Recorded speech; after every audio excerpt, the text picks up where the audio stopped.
So good morning again, welcome. My name is Mrs. Nedved. I kind of have put together this mentor session, but all of the information is going to come from our high school mentors. So a little bit of a background here for you. I am a high school math teacher, so if you haven't had me yet, you probably will at some point here at Branson. And we started these sessions back, I think, in October. And this was actually the very first session that our presenters did for us. So I asked them to repeat it. So if any of you are brand new to Branson, you can kind of get an idea of some of these tips and tricks that they give us. Throughout the rest of the semester, we will try to continue having sessions every 2 weeks. And this semester, you will also get extra credit in the class of your choice for attending or presenting. So when we're done, I'll go over the protocol for getting that extra credit. But we do appreciate you coming, and we kind of want to give a little incentive for you guys to be here. So thank you again. As we continue our sessions, our topics will change and our presenters will change. So we will meet again in 2 weeks, 2 weeks from today at 10 a.m. And then our topic is going to be, or our presenters are going to kind of present on maybe students who didn't succeed right away with online school, and then what they did to change it and are now seeing success in their classes. So it will be a little bit of an interesting perspective for you, hopefully. So I will send out information as we get closer to that. I also see Benjamin did get to join us. Thank you, Benjamin, for being here. I'm going to go ahead and unmute you.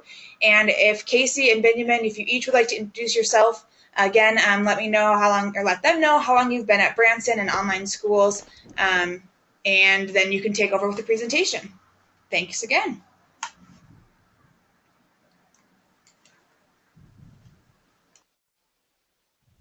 Hey, hi guys, I'm Casey Bender, and this is, I think, my 4th year with Branson School Online. I've been here since 7th grade, and this is my junior year, so maybe it's my 5th. Anyway, I absolutely love Branson and the flexibility and the great teachers.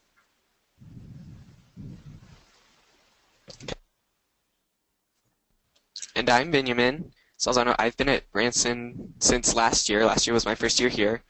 But I've been doing online schooling my entire life. And I really like the flexibility that has, and I think that Branson is great with all the teachers and the ways that learning happens here.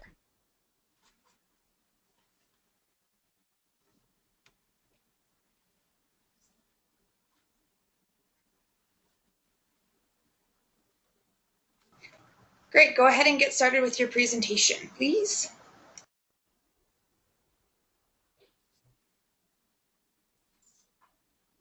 All right, so our first point is kind of scheduling your whole school week. We don't want you to enter it without a plan, because we found for ourselves that that doesn't work. So we've learned to check Blackboard pretty much constantly on Friday or over the weekend ahead of time as well for assignments, so that you can plan ahead if you have a week with multiple projects and need to plan accordingly so that you have some extra time. You should probably also make a plan for the work that you'll need to complete on each school day. That way you have each day scheduled and you know exactly what you do and do not have to do. I've found that Excel is especially useful for creating a schedule for the week, and handwriting a schedule has also worked for me. I like to color code and use different fonts and include day-to-day reminders just to keep it fun and make it kind of personalized.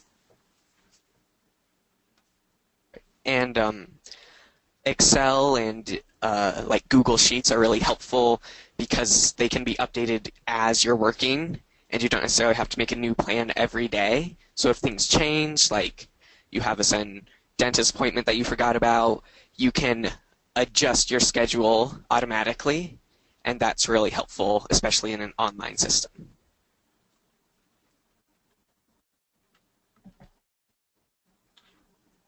All right, so here's one example of one of my spreadsheet examples for schedule here. I have it kind of laid out from day to day, and then I have all of the different classes that I'm going to be working on in different colors and fonts. This is kind of an example of how it might work for me, and each of ours, as you'll see, is going to be a little bit different for your preferences, but that's just my example.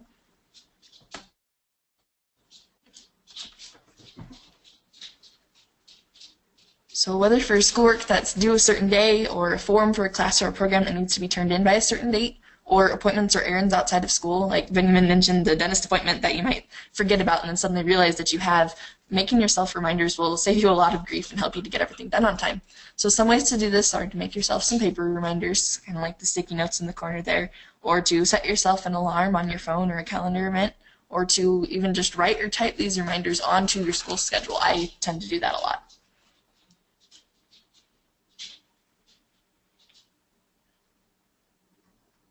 Do you have anything? Put a lot of my reminders for everything in my school schedule now. So instead of having different schedules for school and the rest of my life, I just keep it all together in a single place I can get to easily.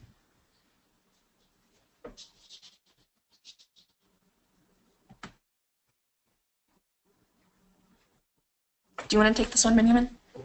Yeah, sure. So plans are great and they help you keep track and know what you need to do, but a lot of people spend too much time creating the plan and making it super detailed and perfect and pretty that they're not actually doing what they need to get done. So it's important when you're making your plan for school that you schedule just classes first, and then if you have time or you're able to, start scheduling individual assignments for those classes. So if you have a 10-page essay due in a couple weeks, you might want to put that lower on your list than the quiz that's due tomorrow. And then make sure that the schedule, the type that you make, works for you. Because sometimes an Excel sheet doesn't work for you. It's not simple, you don't like it, and just writing on a piece of paper is better. But as soon as you have a general schedule that is understandable and has everything on it, just start working. And you can adjust your schedule after you've done a lot of the work on it.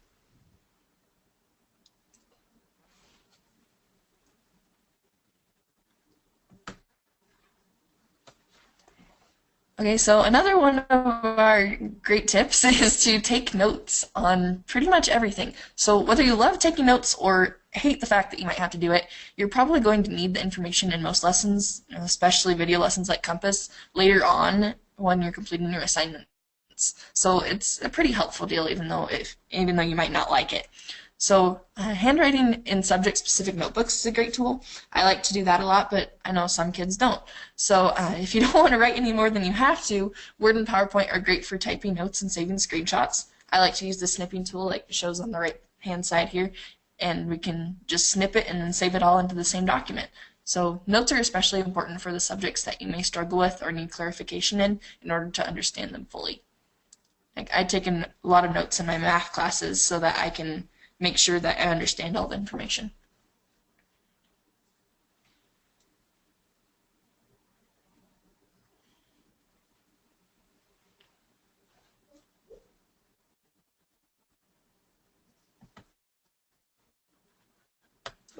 And these are just a couple examples of the snipping tool.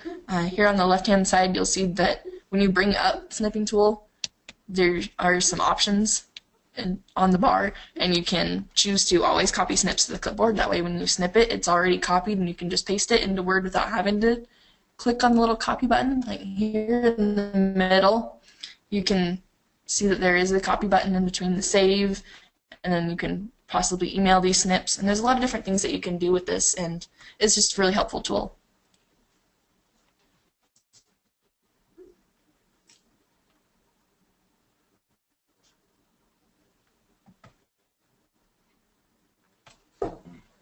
Then here we have some examples of taking notes notebook style.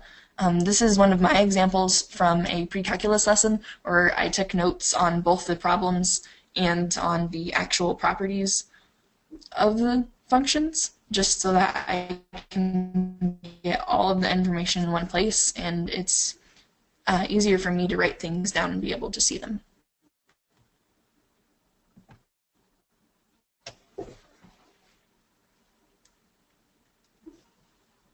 Do you want to take one, Benjamin? Sure. You So can go for a little bit. a lot of times, especially when we're on our computer, we take breaks that we don't plan into our day, and you'll think, I'll just do this one more thing, or I'll just check my email real quick when you're in the middle of an assignment.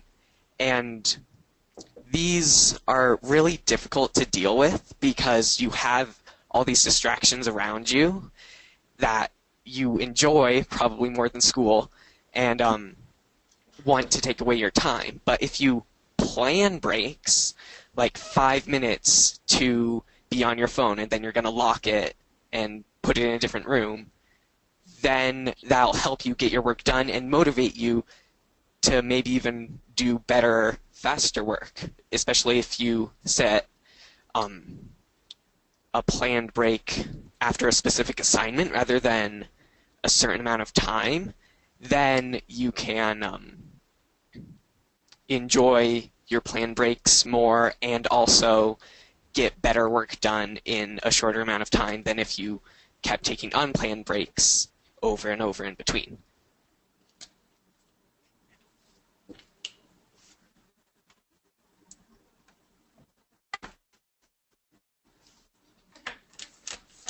And another part of not taking unplanned breaks is getting rid of all the distractions around you that can make you want to take those breaks.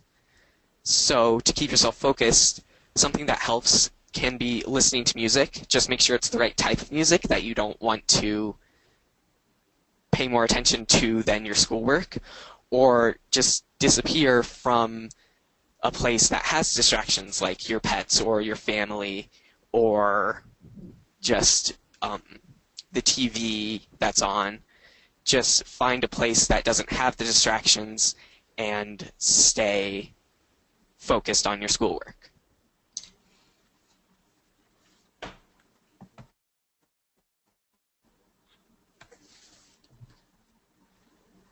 Maybe you should take this one too. Yeah.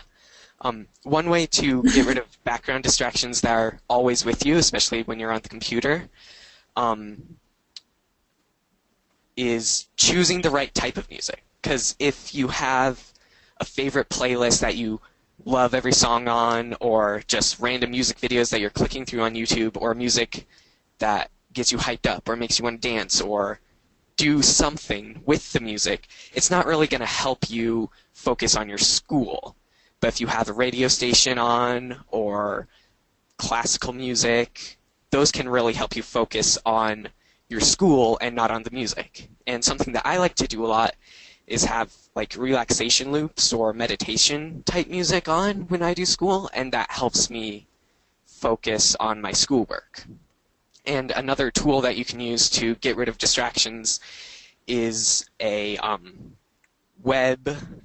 Chrome add-on called Stay Focused. So if you go to Google Chrome, you go to your add-ons in the top right corner, you can search for Stay Focused and use that add-on to block sites for a certain amount of time.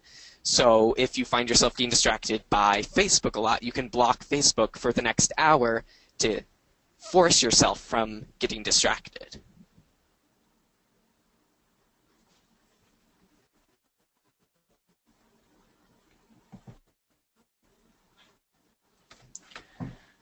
Okay, so we're talking a lot about not taking unplanned breaks, but you also can't push yourself so hard that you find that you suddenly can't focus on anything. So you have to evaluate for yourself what breaks versus distractions look like. And if you ever feel yourself getting so overwhelmed and constantly distracted to the point where you can't get anything done, then you should just take a break and go back and get things done later. Because otherwise you are going to waste all of your scheduled time for worrying about how you're not getting things done, and then nothing will get done. So some things that I tend to do on breaks to get myself refocused include going outside for a little bit and just relaxing in the sunshine and being able to get my mind off and then going back to school. I can practice different things. I can shift my focus to something else that I enjoy and want to succeed at, and that can help you to want to come back and succeed at school. Or I can just let myself be creative for a little bit. I can draw, or I can read, or just relax my mind in some way that keeps it going.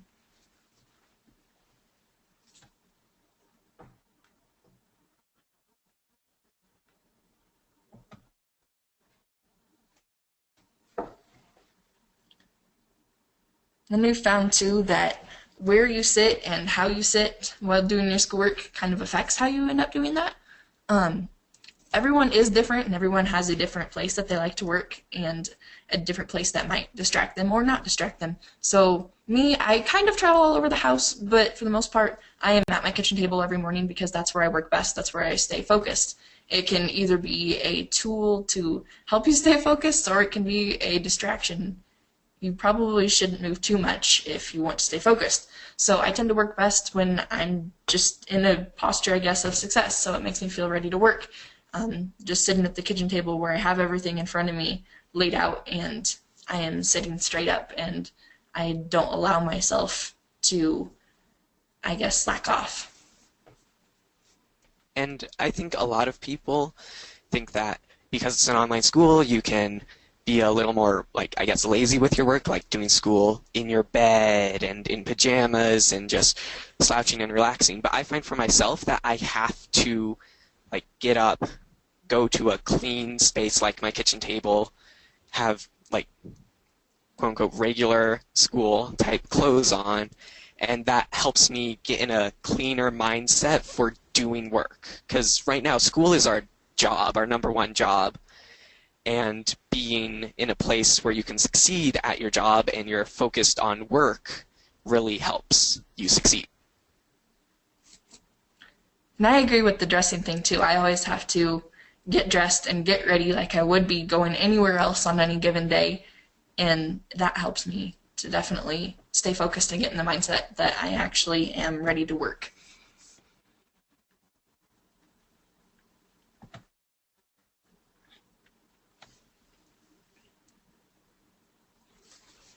Okay, so another thing that is helpful to do is actually look for help.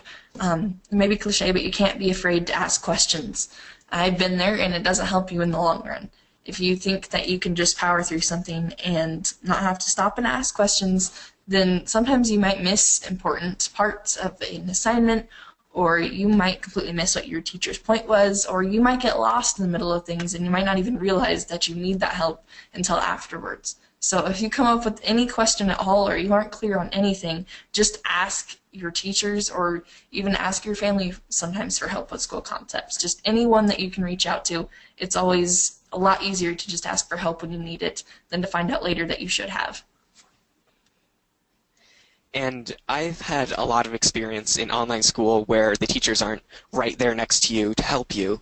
And only in the past couple years have I actually started to seek out help. And it's really helped me feel less stressed about whether I'm doing things right in assignments. And it's helped keep my grades up even when classes have gotten harder.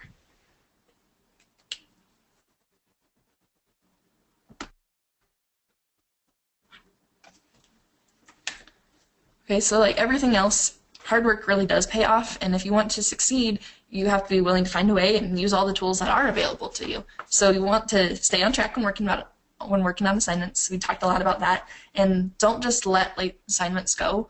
If you find out that you have late or missing assignments and your parent portal is showing that you don't have those in, then you're going to want to finish those as soon as possible before your next week's work. You can't just let them stay a zero because those will make your grades suffer.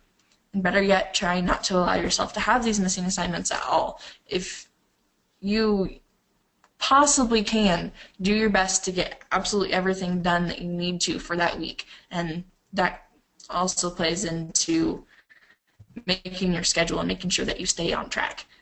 And try not to procrastinate. You have to stick to that schedule because week assignments will snowball, and it's not a fun place to be stuck. You're going to need week 19 work, for example, before you can start week 20, because there's going to be a lot of important concepts in week 19 that will tie into week 20, so you don't want to get behind.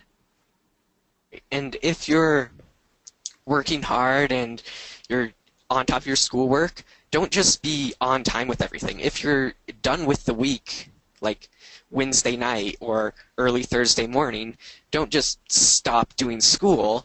Keep going. A nice thing about having a shorter week at Branson is that we have Friday to, yes, catch up if we absolutely need to, but we also have it to get ahead and start working on the next week's school.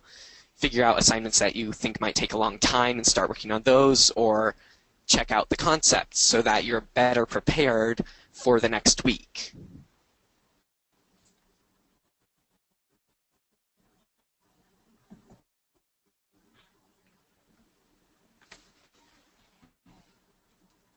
Okay, so due dates versus due dates.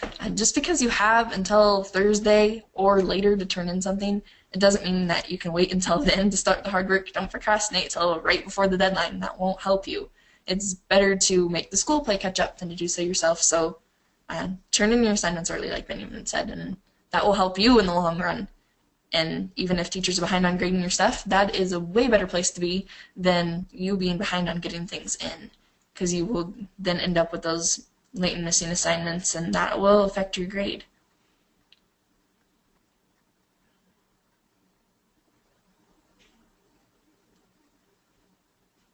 Do you have anything to add, Benjamin? Not really, but Okay. like the quote we have here, if you wait for the timing to be perfect, the timing will never be perfect. Like, don't wait for things to be good for you to do your work. Make things work for you. So if you feel tired or you just don't feel motivated to write your essay or something, just start writing. Even if it's not good, if you're working and you're doing school, you'll eventually get into a better place and start producing good work.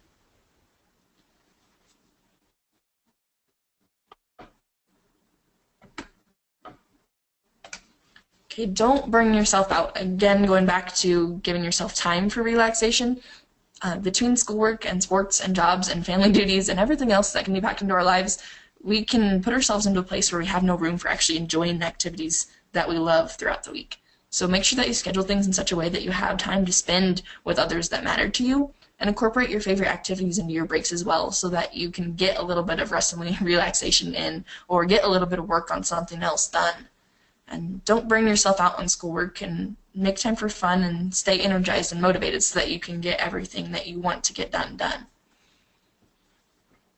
Being happy with like what you're doing, whether it's school or not, but just happy with your life and having fun, can really help you to become happy with your schoolwork and do things better throughout your life, not just in school. Just if you take the time to have fun and don't focus on all the deadlines or projects that you have to work on, then you're able to work on those projects in a more healthy way, and you'll probably produce better results.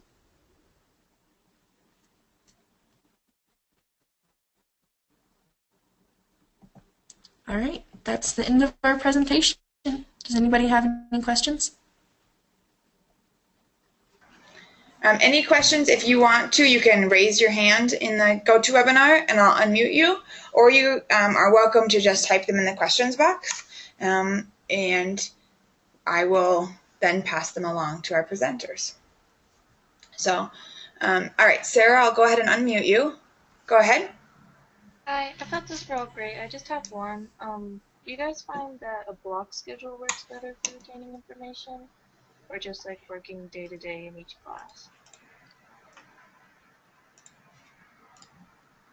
Oh.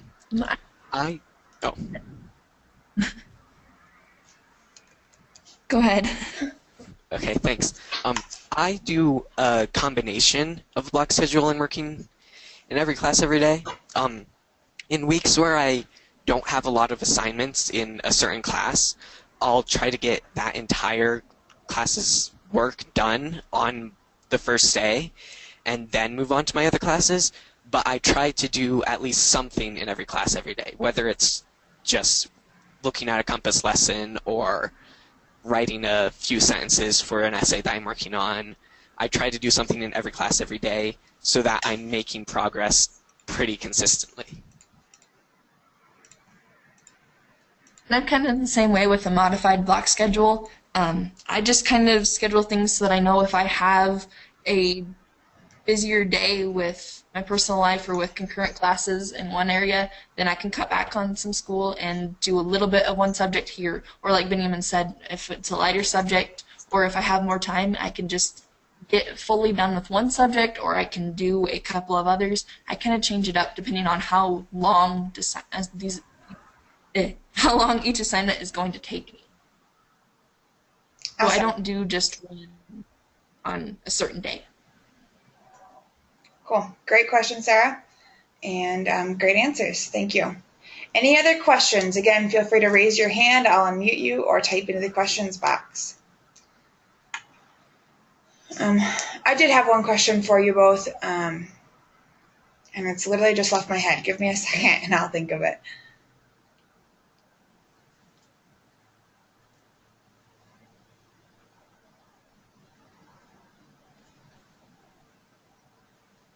This is why I usually write my questions down when I come up with them during the session, and I am totally blanking. I apologize.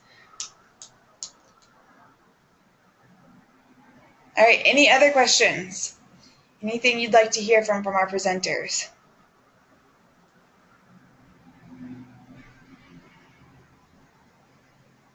All right, if you are watching this recording, if you weren't able to join us live, but you're watching the recording, feel free to email me or email your homeroom teacher and ask them to pass along to me, and I can pass any questions along to our presenters as well. If you're interested in being in contact with them directly, we can make that happen. Just let me know. Now, as I mentioned at the beginning of the session, all attendees and volunteers, so Casey and Benjamin included, you are now able to earn extra credit for attending and presenting at these mentor sessions. So to do that, go ahead and after the session today, email the teacher that you would like to receive extra credit from. I've got a Google Doc put together that they will mark then that you've used extra credit in their class. And so, of course, you can't be double dipping. It's only one class. And each time you come, you are awarded that extra credit. So if that teacher, depending on the class, will depend on how many points, just because it's not really fair to give a point amount when 10 points in my class is fairly significant. 10 points in like Mrs. Buxton's class isn't very much because her things are worth a lot more points. So it just depends on the class you're in. But be sure that you are taking advantage of that. I appreciate you being here, both our volunteers and our attendees.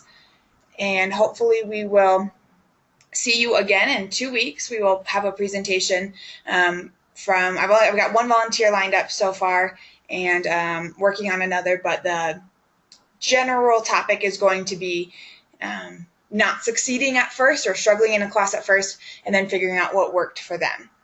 To answer your questions, Harrison, yes, you can use it in Spanish, and Adriana, yes, the extra credit depends on the teacher. So all teachers have agreed to participate, just depending on how much it is will depend on the class that you're requesting it in. If you have any questions, or again, if anything comes up, feel free to email me, Mrs. Nedved, or your homeroom teacher and ask them to forward it to me.